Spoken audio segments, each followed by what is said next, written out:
Good morning, I'm Lindsay Janison for Diana Perez. And I'm John Muller. We begin with that breaking news in Cleveland, where cheers broke out in the neighborhood where the women were rescued. It seems almost unbelievable. Missing for more than a decade and then found not far from where they were last seen. ABC's Bill Weir has the latest.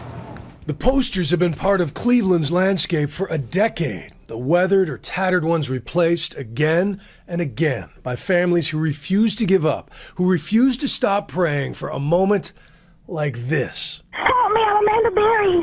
You need police, fire, or ambulance? I need police. Okay, and what's going on there? I've been kidnapped and I've been missing for 10 years and I'm here, I'm free now. The last time anyone in her family heard that voice, she was a day shy of turning 17.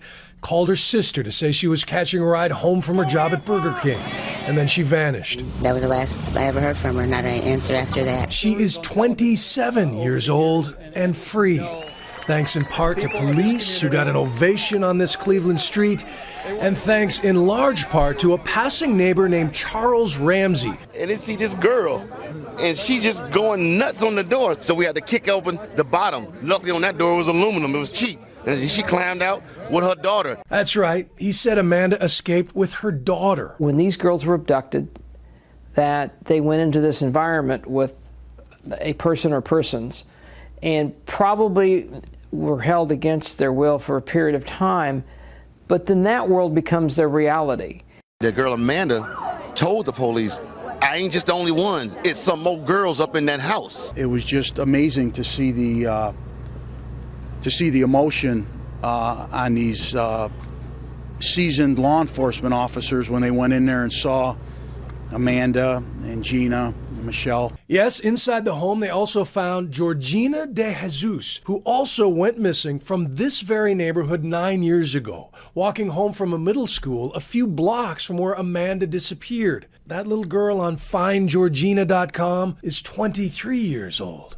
And they also found Michelle Knight, who went missing in 2000. We're in the process of evaluating their medical needs. They appear to be in fair condition at the moment. We love you, Amanda! Right here. Now attention turns to the kind of person or persons who could have held prisoners like this for so long. Police will only say they have 3 Hispanic men in custody, ages 50 to 54, but our sources tell us they are brothers. The middle brother's name, Ariel Castro, and according to his neighbor, he lived a life far above suspicion. He put on that great mask that everyone thought he was a good guy. Right. I barbecue with this dude. We eat ribs and whatnot and listen to salsa music. You see where I'm coming from? Yeah. And you had no indication that there was anything going on? Bro, not a clue. Bill Weir, ABC News, New York.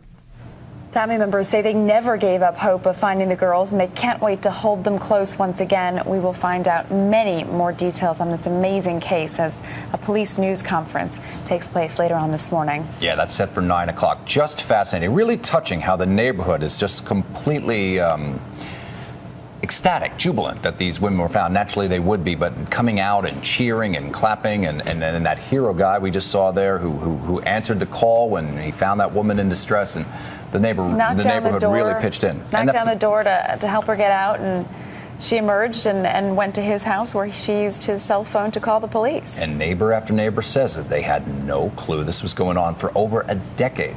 So you have the 3 adult women now freed. Apparently there was a child as well.